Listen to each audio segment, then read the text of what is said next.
Programang ito ay rated SPG. Striktong patnubay at gabay ng magulang ang kailangan. Maaaring may masiselang tema, lengguwahe, karahasan, sexual, horror o droga na hindi angkop sa mga bata. Ikaw ang aking dahala sa piling marinig. Ikaw ang Tuluyan na kayang hindi mapagbigyan ni Carlos si Annalyn? Ano ang pinapahiwatig ni Eric kay Giselle? Magandang araw at eto na nga tayo sa ating pinakaabangang tagpo sa abot kamay na pangarap. Welcome to my channel. Please don't forget to like, comment, and click the bell button para lagi kayong updated sa aking mga videos. Samantala, pagkalabas ni Annalyn ng meeting room ay agad naman kinausap ni Doc Enrique si Carlos kung bakit ayaw niyang pirmahan ang memo na kasama si Annalyn papuntang Japan. Sinabihan ni Doc Enrique si Carlos na with all due respect, Doc Benitez, Dr. Santos deserved the slot to Japan. Kayo na rin ang nagsabi na nirecommend siya ng Neurosurgeon Department at hindi may kakaila na isa siya sa pinakamagaling na neurosurgeon ng East Ridge. Alam mo, Doc Carlos, ayaw kong isipin na pinag-iinitan niyo si Annalyn, ang anak ng asawa mo.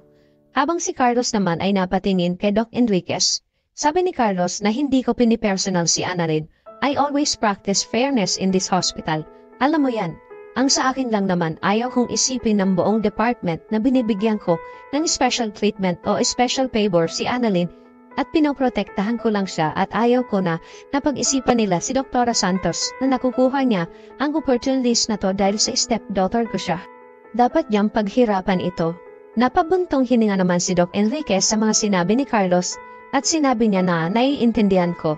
At sinabihan na ni Carlos na pumunta na si Doc Enriquez sa conference room at susunod na lang siya. Agad naman sinunod ni Doc Enriquez si Carlos at lumabas na ito. Naiwan si Carlos at naninindigan pa din siya na hindi niya bibigyan ng slot si Annalyn kahit na isa siya sa narecommend na ipadala sa Japan. Samantala, dahil sa inis ni Annalyn ay pinayuhan naman ni Doc Rindon si Annalyn na huwag niyang problemahin ang hindi pagpirma ni Carlos sa recommendation. Ang dapat niyang gawin ay ipakita niya kay Carlos na deserve niya ang spot dun sa papuntang Japan. At alam ko na isa ka sa pinakamagaling na neurosurgeon, hindi lang dito kundi sa buong bansa. At bilang young genius ay huwag kang magpapadala sa emosyon mo. Kung hinahanapan ka ng word, edi ipakita mo ang talent mo o skills mo. Alam kong punong-puno ka nun. Napaisip si Annalyn sa sinabi ni Doc Rindon. Ipapakita niya kay Carlos na worth it siya na makapunta ng Japan. At pinasalamatan niya ito dahil nakinig si Annalyn sa payo ni Doc Rindon. Sabi ni Annalyn na tama kayo, ipapakita ko sa kanya na kaya ko. Gagawin niya ang lahat para makita ni Carlos ang halaga niya. Ngumiti naman si Doc Rindon. Samantala sa Apex sa office ni Giselle, kinausap siya ni Eric pagkalis ni Robert. Sabi ni Eric kay Giselle na mukhang pinagdududahan ako ng kapatid mo sa kakayahan ko na magpatakbo ng isang departamento. Hindi niya ata gusto na pag-appoint mo sa akin bilang isang VP of Finance ng Apex. Sabi ni Giselle na wag mo na lang pansinin ang kapatid ko, total ako naman ang naglagay sa iyo sa posisyon mo at umaasa ako na matutulungan mo ang Apex. Sabi ni Eric kay Giselle na huwag kang mag-alala at gagawin ko ang lahat na makakaya ko para maayos ang Apex. Sabi ni Eric na alam mo pagdating sa business decision, hindi ka nagkakamali. Mahusay ka dun kaya lang pagdating sa personal decision mo, medyo mahina ka dun.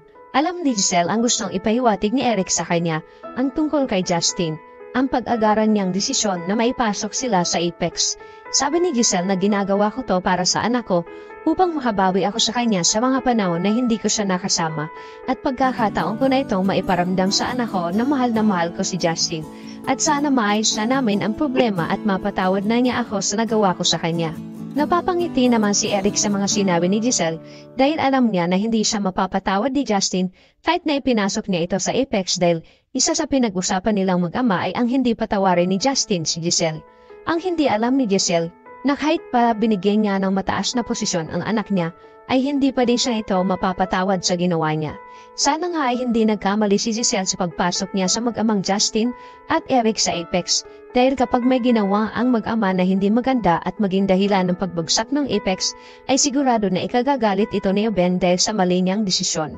Samantala, pagkalabas ni Carlos ng conference room ay biglang tumunog ang telepono niya at nakita niya na tumatawag si Zoe.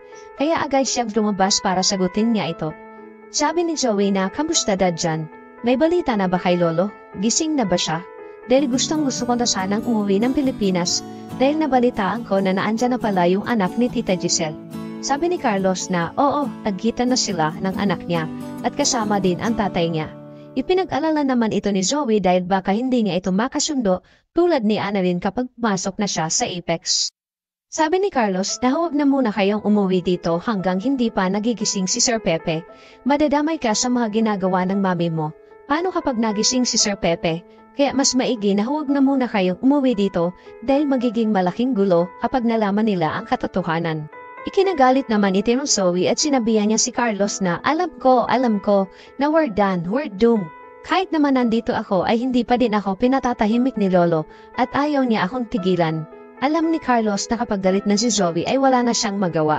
Kaya naitanong ni Carlos kung nasaan si Moira dahil may sasabihin siya dito. Sabi ni Zoe na wala siya dito at hindi ko siya kasama. Maya-maya ay nagpaalam na si Carlos dahil may gagawin pa siyang operasyon at ibinaba na ni Zoe ang tawag niya. Samantala sa Apex, nag-ikot-ikot si Justin sa hallway na makarating ito sa information desk ng mga nurse at naroon si Nurse Karen at Nurse Ivan. Nakababalik pa lang sa trabaho. Nakita sila ni Justin at nilapitan sila nito at binati. Sabi ni Justin na gusto ko lang ipamiliarize dito sa lugar nyo kasi mukhang matagal-tagal pa tayong magkakasama.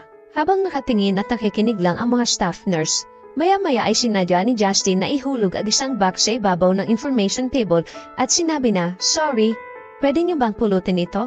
Habang sina Nurse Ivan at Nurse Karen ay nagpipigil lang sa inis nila kay Justin. Pinulot naman ito ng dalawa at inayos. Nagpasalamat naman si Justin at umalis na ito. Pagkalis ni Justin ay galit na sinabi ng dalawa na mukha may bago tayong kontrabida dito sa Apex. Nawala nga si Zoe pero ngayon may pumalit naman. Sabi ni Nurse Karen na kung hindi ka lang anak ni Ma'am Giselle ay papatulang ko talaga yan. Pinigilan naman ito ni Nurse Ivan. Habang papalayo si Justin ay tinitingnan nila ito. Nagsisimula na ba na ipakita ni Justin ang tunay niyang ugali? Samantala sa East Ridge dahil sa gustong patunayan ni Annalyn kay Doc Carlos na karapat-dapat siya na ipadala sa Japan, kaya ipapakita niya kay Carlos ang galing niya tulad ng sinabi sa kanya ni Doc Lindor. Papasok na sana ang dalawa na si Annalyn at Doc Lindon sa OR dahil ang alam nila ay mag-a-assist sila kay Doc Carlos sa isang operation. Nang bigla silang hinarang ng isang nurse at sinabihan sila na Doc Javier and Doc Toro Santos you need to scrub out. Ikinagulat naman ito ni Annalyn kung bakit hindi sila pinayagan na makapasok sa OR. Sabi ni Annalyn na, bakit po? Sabi ng nurse na yan ang request ni Dr. Benitez na huwag kayong mag-assist sa kanya.